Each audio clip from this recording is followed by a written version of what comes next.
Hello, I'm Brian Fox. Welcome to I Hate Rock Music. And this video is going to be about the band ESTUS, which apparently means ember or glowing ember. And so I always kind of wondered where they got the name from. But ESTUS were a band from Missouri from 1970 to 1973, and they put out one album on Columbia in 1973. And apparently there was quite a bidding war going for this band. They were really big in the Midwest. Columbia signed him for $100,000, which was a lot of money back then, and took him in the studio with Andrew Loog Oldham, who used to work with the Rolling Stones. So they obviously believed they had something, and they put him in a studio in New York with Andrew Loog Oldham, and then hired Mark Bell, just out of Dust, the band Dust, as their drummer, and so it was a big deal. And then the record came out in 1973 and completely flopped, and the band was dropped. But it was John Nicholas on bass, Tom Nicholas on guitar, Harry Rumpf on guitar, and Mark Bell on drums. And so a really solid classic American hard rock band with two guitars, bass, and drums. I love it. And there's a lot of great textures on the record, a lot of great guitar work. The drumming obviously is killer. They had good solid songs, nothing surprising, pretty straightforward arrangements. Great harmony vocals and good lead vocals. So a solid band all the way around. So I'm not really sure what a lot of reviewers are talking about country influences and being a rural band and all that. There are country and rural elements to the record because it's classic American rock and one of the best classic American rock albums of that era, not necessarily being a heavy band, but they're pretty hard rocking. I think a lot of the reviewers are pretty much off the mark because when I listen to it, I hear a pretty killer hard rock band and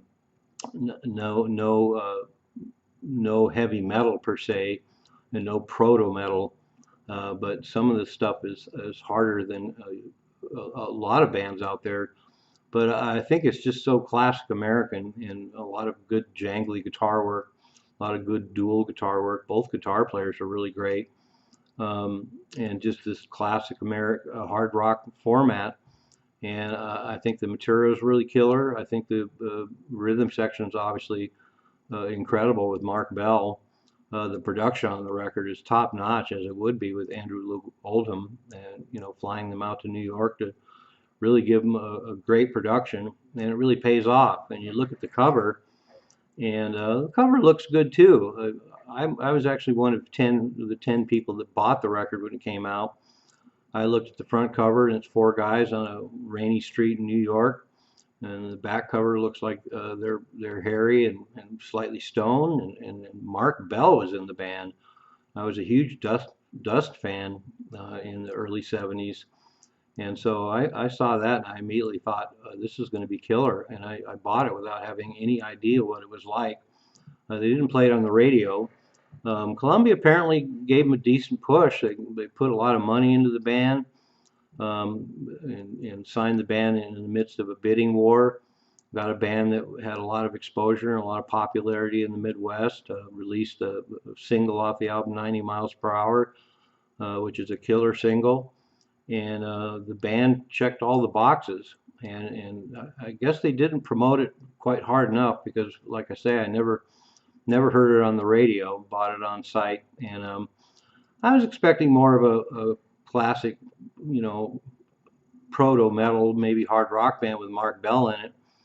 And so at first I was a little surprised at what I got, but I think these reviewers that talk about the country and rural influences are really off the mark. They're a classic American hard rock band, and so there are going to be those influences in there, but they're a pretty hard rocking band, no mistake about it. They're very melodic, great background vocals, great twin guitar work, killer rhythm section. They just weren't a heavy band, but they're pretty hard, and they're like I say, they check all the boxes. They didn't really do anything wrong, and so I'm surprised the record didn't get any legs. And so John Nicholas, the bass player, ended up in a country swing band called Asleep at the Wheel, and their guitar player, Tom Nicholas, was in a band called Elderberry Jack that put out one album in 1970. And you can kind of see some formative elements of Estus in Elderberry Jack, which is a pretty decent record from 1970 with Tom Nicholas on guitar and keyboards.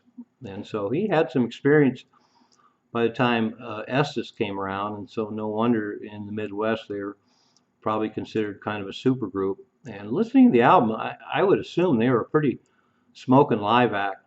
If you take away some of the production, there's actually some strings and keyboards and things like that on the record, which add a lot of nice textures. But I would imagine live they were a pretty killer live act. It just seems that way listening to the record. I could imagine certainly live they'd be stripped down to two guitars, bass, and drums. And I would imagine I'd love to hear live material by them. I'm sure they were a killer live band. There's probably a lot more guitar action on their live shows, but there's plenty on the record. And thankfully, it finally got released on CD, so it can be gotten by those out there who aren't necessarily looking for the record. I bought it in '73. As the years have gone on, I've enjoyed it more and more and more. As I say, it really checks all the boxes. They're not Black Sabbath and they're not Led Zeppelin or anything like that, but as far as classic American rock, you really can't do much better. And as I pointed out, it's recorded so well that all their strengths are there, and the singer is really great. Backup and harmony vocals are really excellent, and there's a lot of them. One of the things that makes them a classic American band, the guitars are pretty hard hitting for not being full-on proto metal or that kind of a hard rock band. But as far as capturing that Midwest sound and checking all the boxes of being a classic American rock band, they're firing on all pistons. And the single 90 miles per hour should have done well. It's a good song. They got a lot of good songs.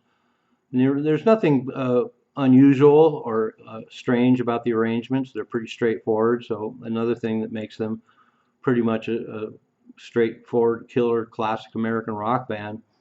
I can see some kinship with the Byrds, albeit a lot more of a hard rock band than the Byrds were.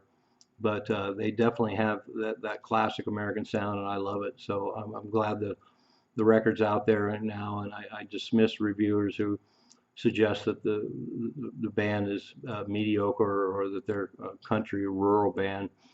I think they're a pretty hard rocking band, and I wholeheartedly recommend them. I'm glad the record's in my collection, and as I mentioned, as the years have gone on, I've enjoyed it more and more and more. When I initially bought it, I had certain expectations looking at how wasted they look on the back cover, and four guys, two guitars, bass, and drums on the front cover on a rainy street in New York.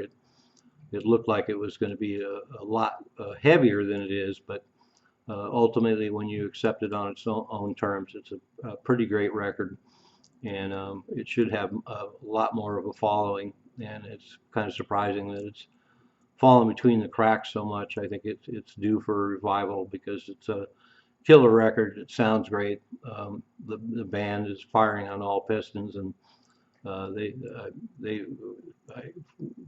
would love for somebody to come up with a live show by them, because the proof would be in the pudding there, as I mentioned already as well. They must have been killer live, and so maybe something will pop up sometime. It's been 50 some odd years now, so if it hasn't shown up by now, but of course there's not that much demand for Estus, and even the record is a marginal collector, but I think it deserves a lot more, and so I recommend getting it. Needless to say, I'll put the link below. Check them out, and just to accept them as a great two guitar, bass, and drums with great harmony vocals and straightforward rock songs and full-on classic American rock from Missouri. I'm Brian Fox. Thanks for watching I Hate Rock Music.